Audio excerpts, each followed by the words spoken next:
Good afternoon, now that it's officially afternoon, and welcome to the Leadership Learning webinar series. This series provides monthly learning on relevant business topics, like today's topic, The Future is Now, 4 questions about 4 futures. This program is sponsored by Lake Forest Graduate School of Management. I'm Carol Modlin with Lake Forest Graduate School of Management, and I will be your moderator today. Lake Forest, for those of you who aren't familiar with us, is an independent, accredited institution with over 50 years' experience providing practical business leader education. This education comes in the form of an MBA degree, certificate programs, and targeted training and development through our Corporate Learning Solutions programs.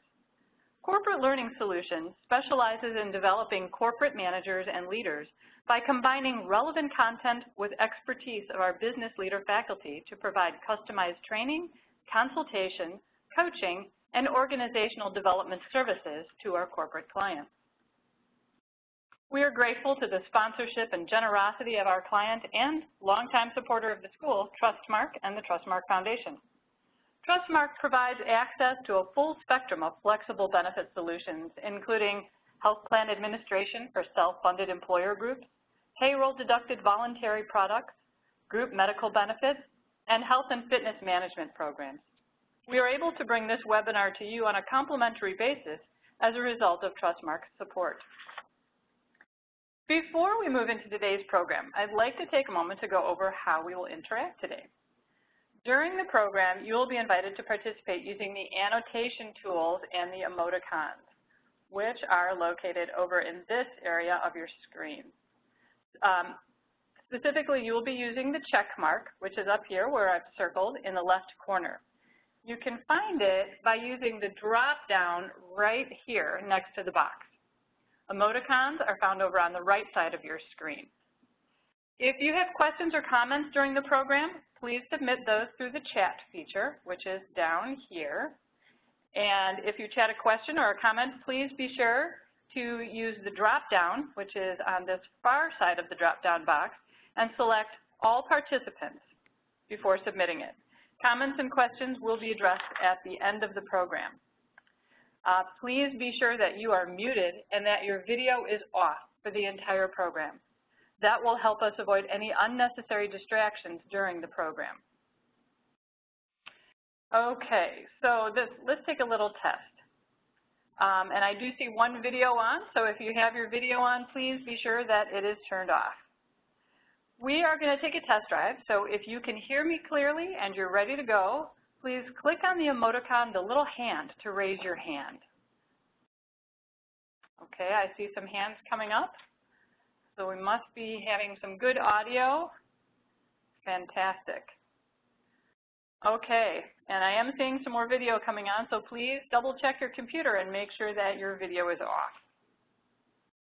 Thank you. All right, it looks like we're ready to move into our program. I'd like to introduce you today to Bill Welter, who is adjunct faculty member at Lake Forest Graduate School of Management. Bill's primary role is teaching corporate learning solutions programs for Lake Forest Graduate School of Management corporate clients. His specialty is helping people think better and more strategically about their future by facilitating workshops, coaching individuals, and writing for a wide audience of clients and colleagues. He is president of Adaptive Strategies, consulting educators who are focused on improving the strategic thinking skills of business professionals, managers, and executives. He is author of Resize Your Business and Mind Lab 2, and he has co-authored Rethink, Reinvent, Reposition, 12 Strategies to Make Over Your Business and The Prepared Mind of a Leader. So with that, I would like to welcome Bill Welter and invite Bill to take it away. Okay, thank you very much, Carol. Let's see. So first of all, let's make sure everybody can hear me. And Carol, have you given me control? Yes, you have control, Bill. Okay, so so you should have control. Are you not seeing the futures now? Are you seeing the screen with the chess pieces on it? Yeah, I just advanced the slides to you, Bill. Okay, so All right, so anyway, let's make sure this all works, and then we'll just get going. But let me give you some quick background on this thing. So Carol introduced me and basically says I've done some writing and I've done some teaching and things like that. I'll give you a real quick background, and the background basically is that I've had 4 careers over the past 45 years, military, engineering, consulting, and education. And throughout most of those years, I've always wondered about why are people not prepared for the future. And so years ago, I came across a quote that basically said, from Louis Pasteur, that chance favors the prepared mind. Pasteur was the pretty famous French microbiologist who dealt with anthrax, dealt with rabies, dealt with silkworm disease. He was once accused of being lucky, and he says, yes, I was lucky, but I was ready for it. When you translate that, it turns out to be chance or luck favors the prepared mind. So as you think about the future, I think we have to all wrestle with 4 questions, and we've all got 4 futures sitting there in front of us. So that's what we're going to talk about today, and all right, just making sure I've got control of this thing. Carol, are we on the observe slide? Yep, that's what we see here. Okay, perfect. I'm good. All right. One of the fundamental roles of anybody in business, whether you're the CEO or a brand new supervisor or just the independent professional, is that you need to spend some time observing and seeing the future. And when we look around us, we see all kinds of just wonderful examples of good, bad, and not so good. My upper left-hand corner picture there is of Folgers. All of us are aware of the success of Starbucks. I'm much more interested in the failure of Folgers. Folgers was the dominant consumer goods coffee company in the United States, owned by Procter & Gamble back in the 1980s. And they let Starbucks grow up under their nose. When you think about it from a strategy perspective, Folgers should have either bought Starbucks when they were little or crushed them before they ever got off the West Coast. They just didn't see the future of coffee. Move over to the right-hand side there, and you see a 1999 Prius. But the thing that's kind of fascinating about the Prius is that Toyota started research and development on the hybrid engine back in 1993, which was way before all of our problems with gasoline prices and things such as that. And right now we're saying, gee, gas is cheap again, but that's not going to last forever. The Saudis are going to do their best to bring the prices down so far that they break the backs of some of our shale producers and things such as that. The thing that's fascinating to me right now is that Toyota is now working on a fuel cell engine, which is very much out there, but they've already started and decided they're going to manufacture cars based upon fuel cell technology. Or we could drop down to McDonald's, and McDonald's has got some good news and it's got some bad news. They were prescient when they saw the opportunities in China and were there very, very early. But they lost sight of the millennials. And when you look at all of the bad press that McDonald's has right now, a lot of that comes from the fact that they didn't see the future of their customer. And their customer is not the baby boomer generation, which is my generation, but it is the millennial generation. Those are the ones that are going to take them into the future. Or I could talk about Amazon, or I could talk about USAA, which is started off as an automobile insurance company and is now as a full-fledged financial company. And they seem to be at the forefront of what's going on in finances. And then in small print, I've got Lehman Brothers. When you think back to the financial crisis of 2007 and 2008, all of the big firms should have seen what was going to happen. They should have seen the problems that were out there, but nobody did anything. And it cost Lehman Brothers the business. It's gone, all right? So the question there is, who saw the future in time? We can look around us and we see lots of examples of good, bad, and sometimes pretty ugly. So the first question that you want to wrestle with about some future issues is, why? Should I even spend some time thinking about it? You know, and it seems obvious, and yet when you think in terms of companies that are out there, they don't do it. So there's a real quick answer to this one, and the term is called creative destruction. It was brought about initially by the term was discovered initially by Joseph Schumpeter back in the 1940s when he was looking at industry evolution. And when you think about this thing, we think in terms of innovation and all the rest of that stuff as kind of a 21st century reality, but it's been going on forever. Companies have been innovating forever. And so his look at this, when he looked at industries and how they evolved, he basically say, as industries evolve, they do so in an amoral fashion. Not good, not bad, they just evolve. And in the course of this evolution, some companies get destroyed, some companies get created. And the concept of whether or not it's fair or a company deserves it has nothing to do with it. The issue is there that says basically you have to keep up with the speed of industry evolution. So when you think in terms of what almost happened to the automotive industries, the U.S. companies fell behind the curve for a while, and now they've picked up their speed again. When you look in terms of food companies or restaurant companies, we saw, McDonald's and Burger King and Wendy's as kind of the forefront of what's going on in the industry, but now it's all about Panera Bread and Five Guys and things such as that. It's the speed of evolution that's a real key to this one. And so for every one of you that's listening to this, you've got to realize your industry is going through evolution. Sometimes it's fast, sometimes it's slow, but it's happening no matter what. So then the second question becomes the question of what do we have to do? And this question one is really kind of an interesting, simple issue to think in terms of. There's a four-phase cycle that has to run. You have to sense the signals of tomorrow. You then have to make sense of those signals, which then gets you to the point of having some great intention as to what you want to do. But then you have to decide upon what you've made sense out of. What are you going to change? What's happening out there? And then finally act on it and move ahead. The point behind this thing is that this is a cycle. Sense, make sense, decide, act. Sense, make sense, decide, act. If any one of these phases is too slow, the entire cycle slows down.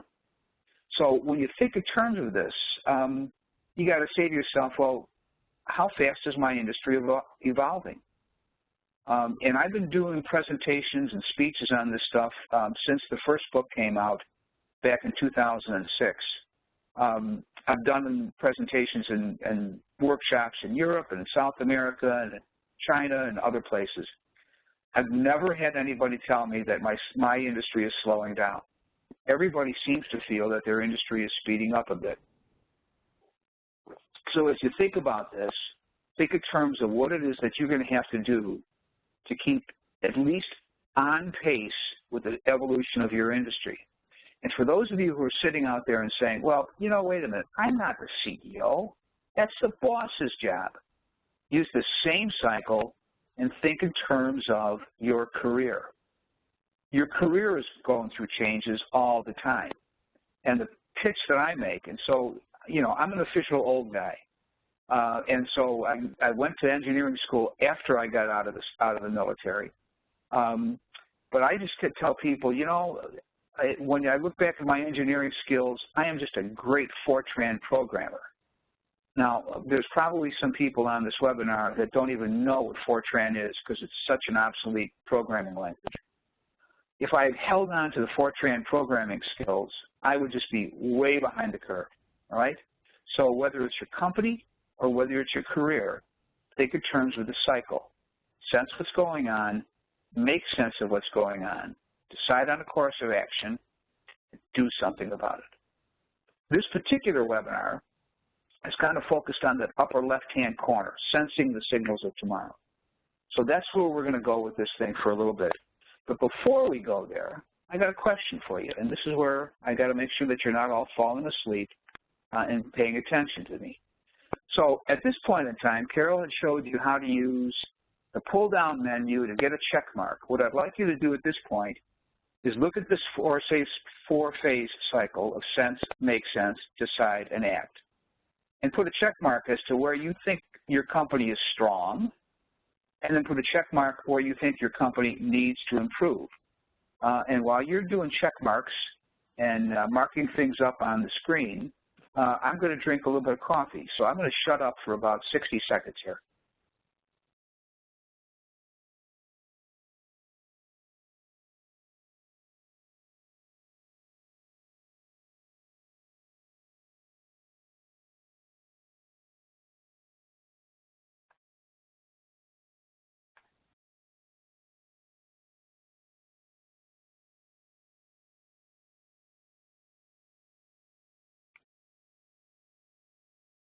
Okay, interesting. Ooh, big check mark. Love those.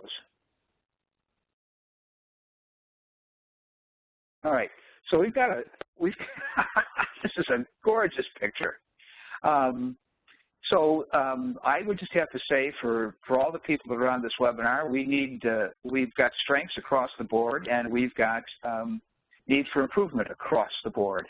The picture to me looks like strengths are pretty much in the making sense area, and the need for improvement is pretty much in the decide area.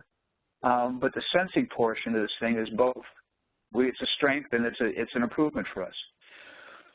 When you think in terms of the organization that you're working for, one of the clues you might think in terms of is what kind of changes have you been through recently, and how sensitive is your organization to the need for change and the need to continue thinking about the future. I just did a webinar a workshop a couple of days ago for a well-established older company.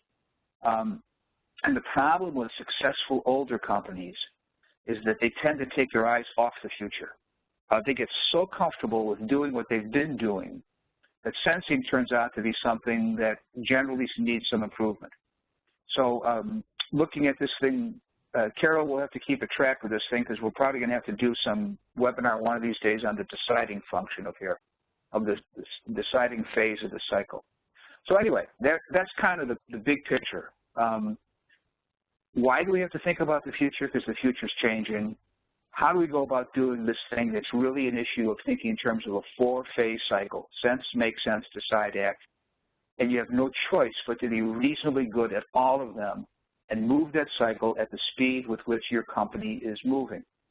So let me get on to the heart of this session.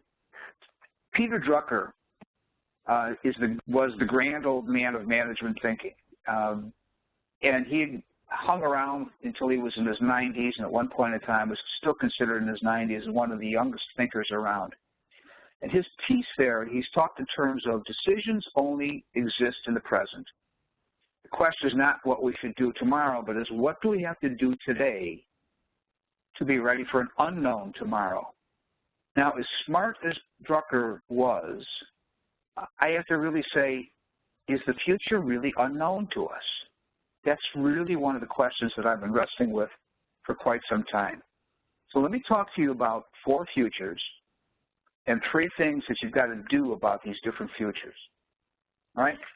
So the metaphor that I use is the metaphor of a radar screen. Just think in terms of your mind having a mental radar screen. And within this radar screen, there's 3 zones. There's the reaction zone, there's the adaptation zone, and the anticipation zone. The reaction zone is all about the here and now. It's basically, I've got a problem, I've got to solve it. I've got a meeting, I've got to go to it. I've got an email I've got to write, I've got to write it.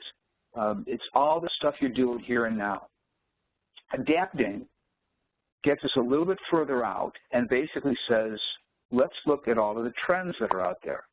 What's going on that is unstoppable? So there's been a lot of news in the past couple of days about our friends at Apple. And right now, we're just waiting for them to come out with one of the greatest things ever, whatever it's going to be, all right? But if you didn't have to go back too many years before you realized, into the past, before you realized that Apple was a very small niche player, and all they made was computers. Great computers, but as far as market share was concerned, they were just this tiny little company. But somebody at Apple, I don't know whether it was Jobs or one of his people, saw something that they thought was unstoppable, and it was illegal. All right? So for those of you who are sitting out there, give me a couple of chat comments to everybody that says, what did they see that was illegal, that was out there, 10, 12, 15 years ago? I'll just wait until I see a couple of comments coming in on the chat. Well, thank you, Jim. You are absolutely the first one on this one. And yes, music downloading is the one that was sitting out there. Napster, yeah, Chad, you got it. You named it. The whole issue there was we had tons of people who were basically saying, hey, music should be free. We should be able to share it with our friends. And the heck with what the music industry says. What we should be doing is sharing it. Unfortunately, it was illegal. And so the music companies tried to sue kids. And what are you going to get from a 19-year-old? You're going to get a pair of smelly sneakers or something like that. Apple saw the need to do something, and they could make money out of this thing. Now, we look at the iPod, and we say, gee, that was cool, but, hey, it was just another MP3 player. It was a cool one, but it was an MP3 player. The beauty of Apple was iTunes, which is now not such a great deal for them, but it was then. Paying 99 cents to download a song and put it on your iPad, on your iPod. They adapted to what was going on into the future. They saw it and they said it's unstoppable. So think in terms of your company and your career, look for trends. The outer ring on the radar screen is just this ring of anticipating the future. And this is the one where you don't see clear trends, all you see is clues. So if I went back to my financial industries example from before, what we've got is clues that said, look at people who were getting mortgages that couldn't afford them. Or a clue that said, look at people who are refinancing existing mortgages for more than what the mortgage was valued at. In other words, what are they doing with the extra money? We could see things in the newspaper that says, oh my gosh, the price of housing goes up all the time. We could see house flipping going on all the time. All of these clues were sitting there saying there is an unstable financial system being set up, and risk was being moved from person to person, from organization to organization, but the system was getting very fragile. A few people saw that, and they made billions of dollars. Many of the large institutions missed it, and they watched their companies come down around their ears. So as you think about the future, I want you to think in terms of three zones: the reaction zone, the adaptation zone, and the anticipation zone. Now, if I go to the outside of my little radar screen here, I think we have four futures, all right? So let me start off in the upper right-hand corner there with a known future.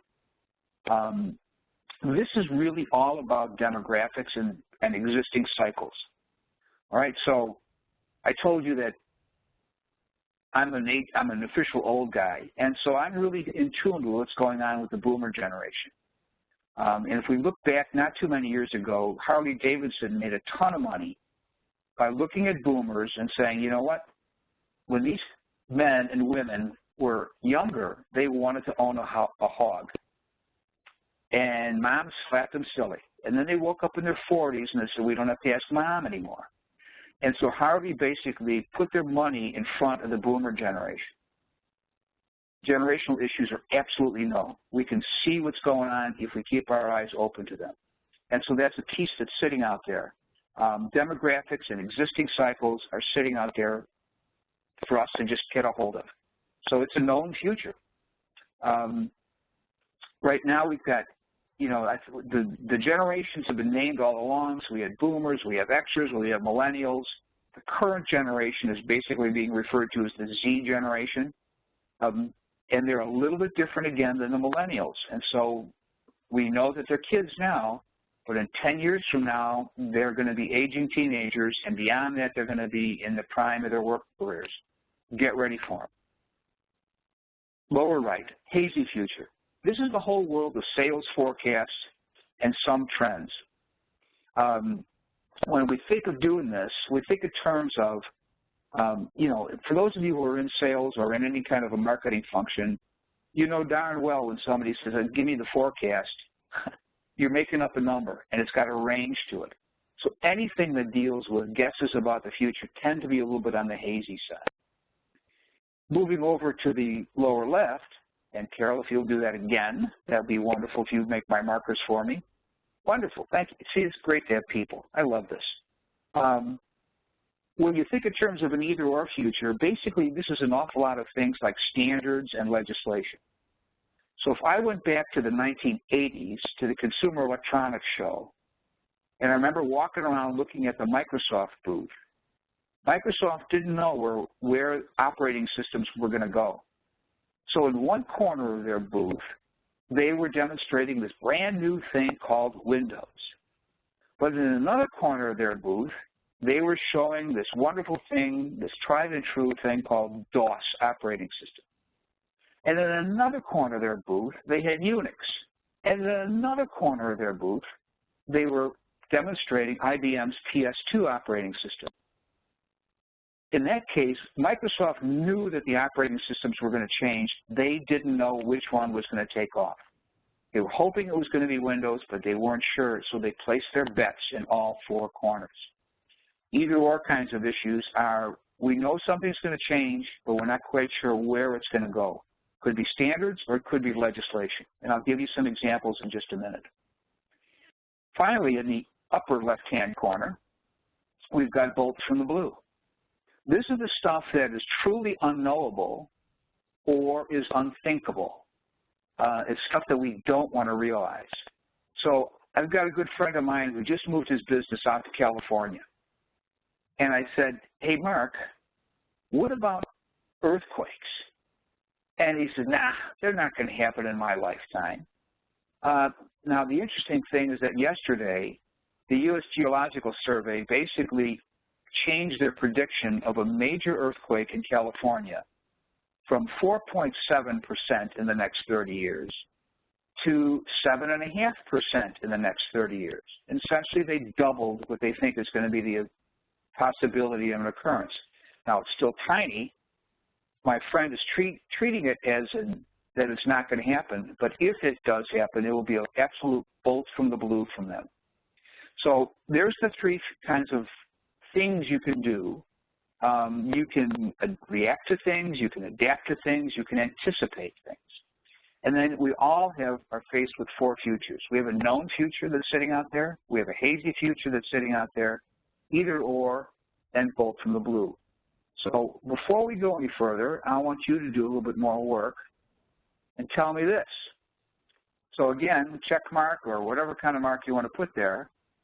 How much time do you spend trying to anticipate the future of your business? It ranges from none, I'm too busy with today, to we do an annual retreat, to where maybe if you're in a very small startup business, you're spending a ton of time just thinking about the future. Again, I'll be quiet for about 30 seconds.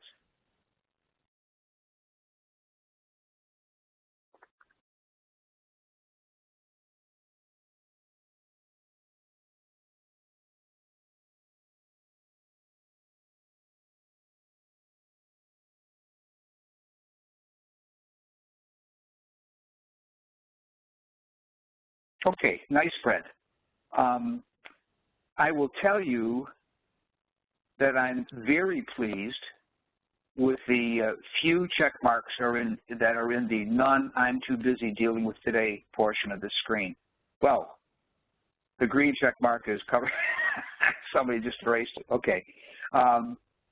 The reality, I think, from all of us in business, or if you're in a not-for-profit, so it doesn't have to be just business, for anybody in an organization or anybody who's anticipating living about the future, we have to spend some time thinking about the future.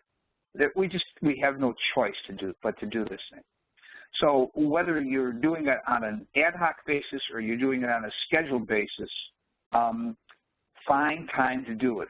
So let me tell you a really, really quick story. Quick story is I was doing consulting work for some family-owned business a number of years ago, and the owner of the business, I noticed, had blocked out a portion of his portion of his week to go to the library. And I asked him, what are you going to the library for? He said, well, I'm going to the library to think about the future of my business. He said, because my family's wealth is tied up in this thing. And I said, why the library? Why don't you just close your door? And he said, come on, it doesn't work. Everybody will walk into my office. I got to get out of here. And then I said, why do you schedule it? And here was the brilliance of the guy. He said, if I don't schedule time to think about the future, I won't do it. I'm too busy. So for those of you who are really, really busy at what you're doing, take a couple of hours on your calendar every now and then, block it out, and literally just think about the future. Because if you're really busy, it's going to slip right past you before you realize it. All right? So there's the piece that's sitting there. Let me jump ahead. So when we think about the four futures, I've given you some examples. Let me give you some more so I can make them real for you. I've already mentioned to you Harley.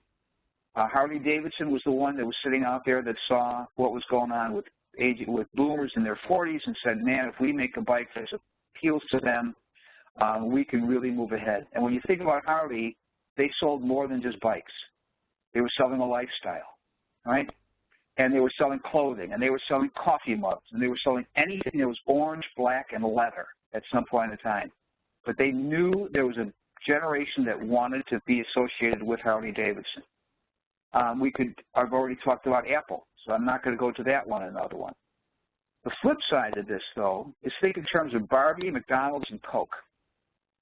So up in that, let's see, can I use this thing? Of course I can. Barbie, McDonald's, and Coke were sitting out there, I mean, just at the top of their game. Well, Barbie at one point in time appealed to girls between the ages of 3 and 11, and it was the #1 profit generator for Mattel Toys. Over the years, young girls have gotten older faster, and what's happening now is that Barbie dolls appeal to girls between the ages of 3 and 5. And so what happened was Mattel took their eye off the changes of their consumers and how they changed in that regard. McDonald's and Coke have been in the news plenty lately.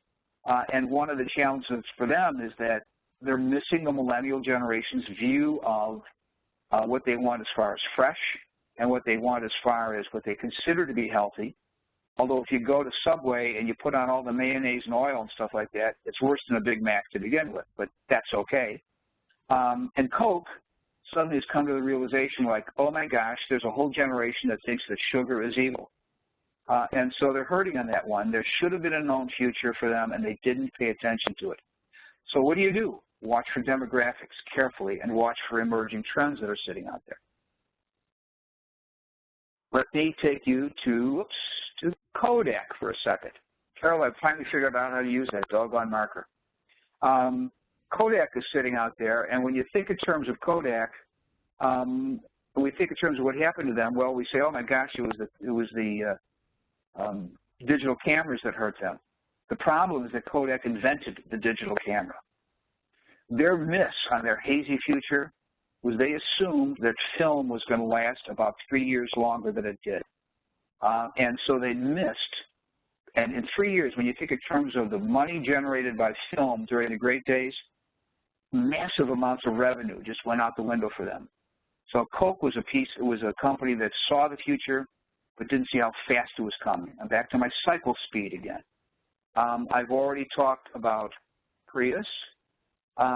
Christmas toys is fascinating in the sense that right now the buyers of most companies are working on 2016 Christmas.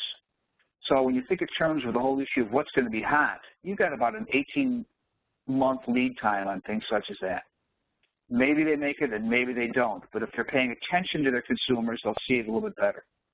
And then ACA, the Affordable Care Act, or as we would say, Obamacare, is very hazy for a number of reasons. Either what's the Republican Congress going to do with it, or what's going to go on as far as how it's operating. 3 days ago in the business press was kind of interesting to see that the Affordable Care Act is turning out to be less expensive than many people thought it was going to be. So it may be better than even Mr. Obama thought it was going to be. In much as even though that all kinds of people hate it, it may not be as bad as we thought it was going to be. All right? What do you do when it comes to thinking in terms of hazy futures. Well, bracket your forecast is one of them. How good could it be? How bad could it be? Or watch your assumptions. The assumptions that Kodak made about the length of film was a wrong assumption. Assumptions are kind of the high blood pressure of strategic thinking. We don't pay attention to them because they're nice and they sit in the background. But if they are, in fact, wrong, and they don't go wrong immediately, they go wrong slowly, they'll kill us. So for those of you who are on the webinar from the Chicago area, you will know that there's the headquarters of a retailer for the United States that is rapidly has become irrelevant. And as much as I used to love Sears earlier on in my career, I have to turn around and say, we don't need them anymore. Fundamental to Sears' problem is that they made assumptions about middle-class America that were probably right in the 1950s and the 1960s and are clearly wrong in the 1990s and 2000s. So there's an issue that's sitting out there with assumptions that they'll kill us if they're wrong. The other thing you can do is kind of balance this whole downside risk with upside potential, and think in terms of moves that you have to make, and how bad could it be, but also if you made a change, how good can it be? So there's a piece that's sitting there that, along with bracketing your forecast, think in terms of the highs and the lows as to what could go on in that regard. Either or forecasts, I've already mentioned the Affordable Care Act, but we've also got the issue with IRS. Our friends at the IRS are going to have some tax regulations that have been hanging out there for about 18 months now. Either they are going to enforce them or they're not. And that's tough on an awful lot of small businesses because they don't know what to do with their whole issue of insurance accounting and how they're going to account for it and treat it on a tax basis. Or we could look at the wonders of technology. If we went back not too many years, we were thinking in terms of Betamax and Blu-ray technology. This is an issue of a standard. So Betamax and VCR were going at each other as a standard. Betamax won. Panasonic thought Blu-ray technology was going to be the way to go with the whole issue of DVDs. The problem is most of us don't even bother buying DVDs anymore. We just download it. So in this particular case, what they thought was an either-or future turned out to be kind of a bolt from the blue for them. So the challenge that you have, the actions that you have to take, is make sure that you think about both of them as you move ahead. And so, hold on a second. I got a message here from somebody, and I got to see who sent it to me. So just hold on 1 second there.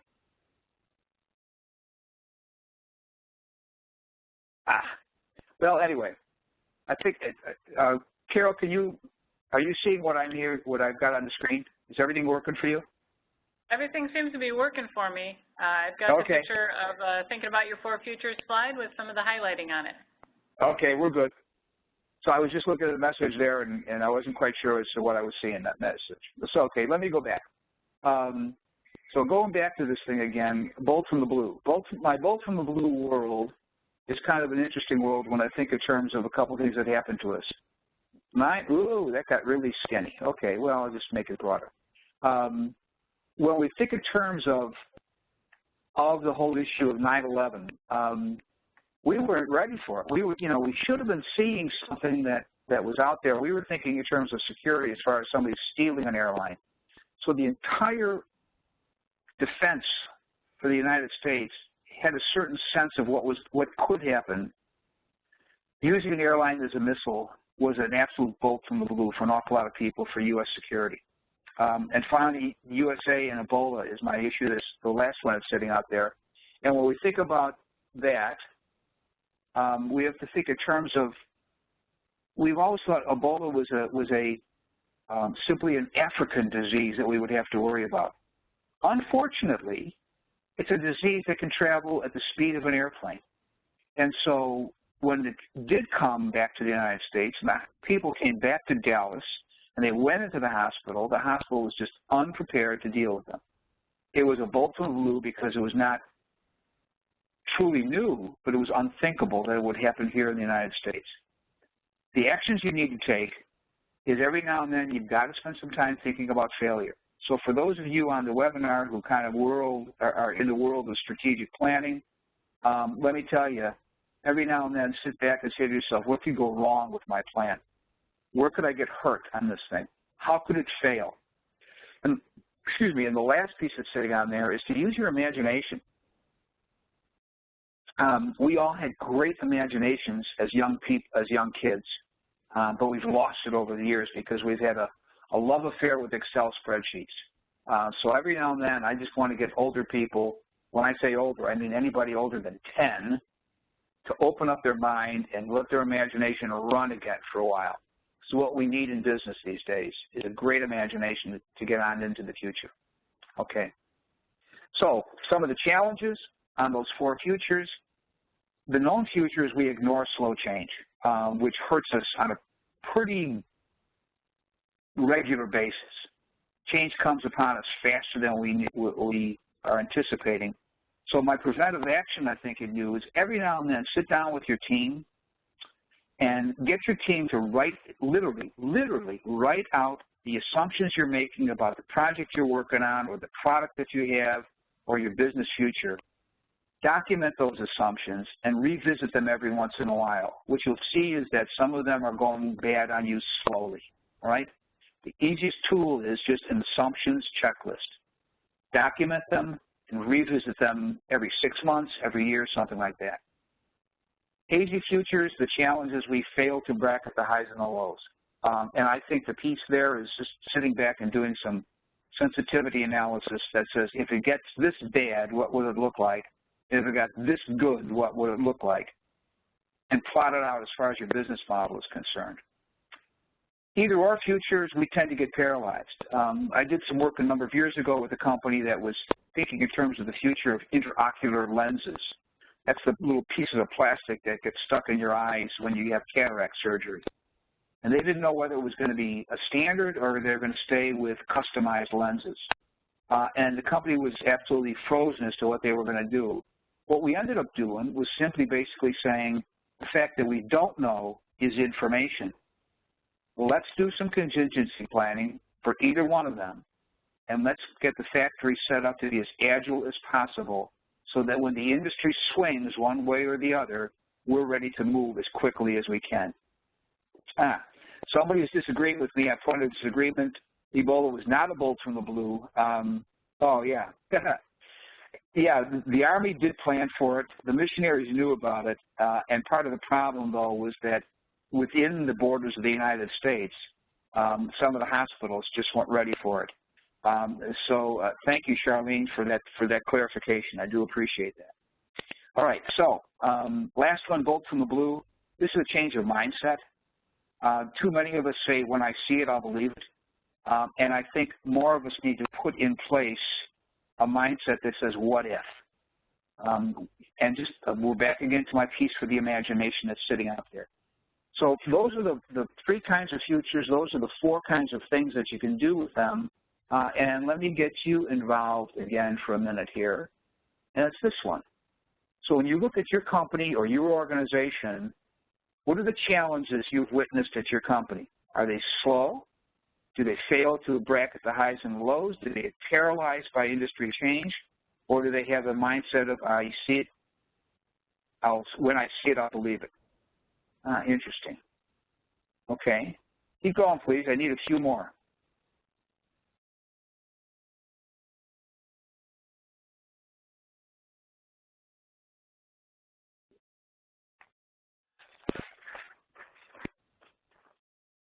Okay. This is pretty much agrees with what I've seen in my career. The highs and the lows are part of our problem is that we often want to just kind of hit the nail on the head, and we should think in terms of ranges more often than we do. So there's all kinds of issues that are sitting out there. The bracketing on the highs and lows, yeah, I'm in violent agreement with you on this one. We should be spending more time talking about how good could it be, how bad could it be, and kind of working our way within a range of things. So I'm keeping a track of the time here, and I need to move on a little bit here. And so let's go to the next question. The next question is, what should we change? Carol mentioned to you that one of the books that I wrote, which is an e-book, it's called Right Sizing Your Business. And I ended up looking at the 9 things that actually we use and we change in order to make strategy happen. So at times, you know, you're going to get a CEO that says, what we need to do in order to win is to delight our customers or something like that. Well, I don't think that the CEO has got to delight the customer's dial on her desk. The question is, what are you going to change? You can change your offerings, or you can change your policies and procedures. You can change your partners, or the customer or the CEO might turn around and say, we need to become lean and mean. Great. What does that mean? So we might change, again, how we're organized, or we could change the stuff that we're measuring. Or the current one for the 21st century is everybody says, oh, my gosh, we need to innovate. Great. What are you going to change? All right? So here are 9 things that are, over my years of consulting, turn out to be the specific things that you can change. And you'll notice that I've got customers as the number 1 up the upper left-hand corner there. And so when I think in terms of my customers, I got to get a better color than that. Okay, when I think in terms of my customers, I got to think in terms of, I will accept money from anybody who walks in the door, but who do I spend money on to bring them in the door? That's your targets. That's who you're trying to bring to you. And you can change it. You can clearly go after somebody else if you want. So here's 9, excuse me, and we need to think about them as far as the levers of change, the factors of change that are sitting out there. So think about this thing, and take this back to my radar screen for a second. Here's what you often see inside of organizations. So in customers, well, we're saying if we're in the reaction zone, we're oftentimes fixing things. Whereas if we're in the adaptation zone, we should be building some customer relationships. On offerings, we need to sometimes say in terms of, well, we got to reprice this offering. I would say let's design that offering for value so that we don't have to think in terms of lowering the price. We have to think in terms of raising the value of what's going on. Organization and staffing, too often we're looking at this as a layoff or as a resizing of the business or a downsizing. Anticipating, and this is a huge one as far as building talent is concerned. The question I would ask you is, do you have the talent for tomorrow? You've got the talent for today, but do you have it for tomorrow? We drop down to resources. We go from cost trade-offs to value trade-offs. Too many businesses are closing locations these days, and I'd like to know where you should be opening locations as well. Not just open, but sometimes you close and sometimes you open. But if you're thinking about the future, the question I have for you is, where do you need to be that you aren't now? Infrastructure technology, this one is interesting from the perspective of we've spent a lot of time fixing our infrastructure, and we never have the time to design right and do what we think should be done. Policies and procedures, we have spent 15 to 25 years becoming lean and mean. And I'm sorry, some organizations have become lean and anorexic. I would want to have organizations spend much more of their time focusing on what has to be done as far as bringing in innovation in across the board. And you can see the last 2 metrics go from compliance to commitment. Partners go from squeezing them to building trust with them. So when we think in terms of this, we can say, here's 9 things we could have to change. And here's a challenge I'm going to have for you, which is actually my 4th question. And I'm not going to answer it because every one of you has to deal with this one on your own. The challenge is this. The 4th question is, as we look to the future, what can we change? So you might see this thing on the yellow that's sitting out there is, we know we should change one or some of these 9. Ask yourself and answer this, but we won't because. So I've got organizations that won't change a location simply because that's where the founder put the business. And I know of organizations that won't change their products and services because they think, well, that's what our existing customers want. But maybe they need more than that, all right? So as we think about the future, we've got all these questions. We've got 4 futures. We've got 3 things we can do with them. We've got 9 things we can change. The challenge when it comes right down to thinking in terms of what's going on as far as strategy is concerned is to not only say, what could we change, what should we change, but the real question is, what will we change that's sitting out there? So let me summarize this for a second and simply say, you know what? Get ready for tomorrow. It's everybody's job. And I don't care if you're the CEO or if you're an individual contributor. You're either getting ready for your business or you're going to get ready for what's going on as far as your career is concerned. So 4 kinds of futures, 3 things you can do with them. And what I want to do at the last minute here is see if we can spend a little bit of time asking or getting a couple of questions. And I've already got something come in from Charlene. So her comment is, the future will be more complex and societal trust is nearly non-existent. We can only change ourselves to be most careful and be most careful on whom we trust. Yeah, there's a really interesting piece that's sitting out there as far as this trust is concerned. And going back to my generational issues from before, the known futures, we know that there was some misplaced trust with the older generations. And by reputation, there's less trust with the younger generations. But I think the reality is, when we think in terms of leaving a company or leaving an organization, we never leave the company or the organization, we leave people. And so for those of you who are in a leadership position, what are you doing to make sure that people trust you, okay? So Carol is putting out this, please submit some questions. We got a couple more minutes before we wrap up for the day.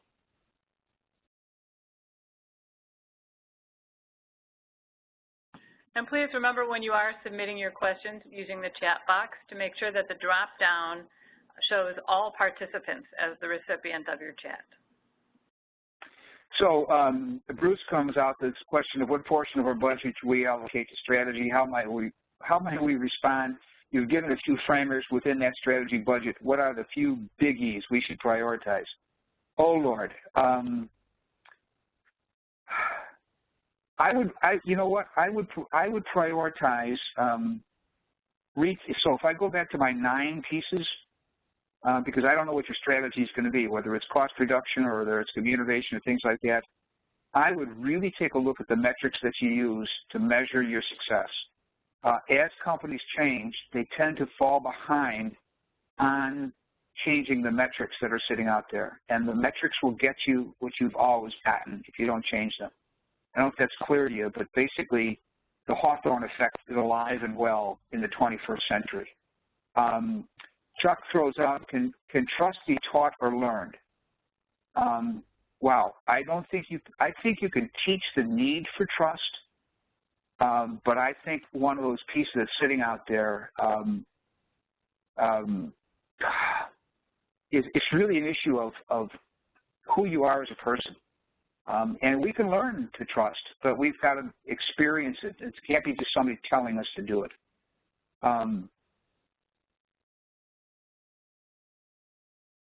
Okay, Bruce, you're welcome for the answer. Charlene, to all participants, honesty can be taught.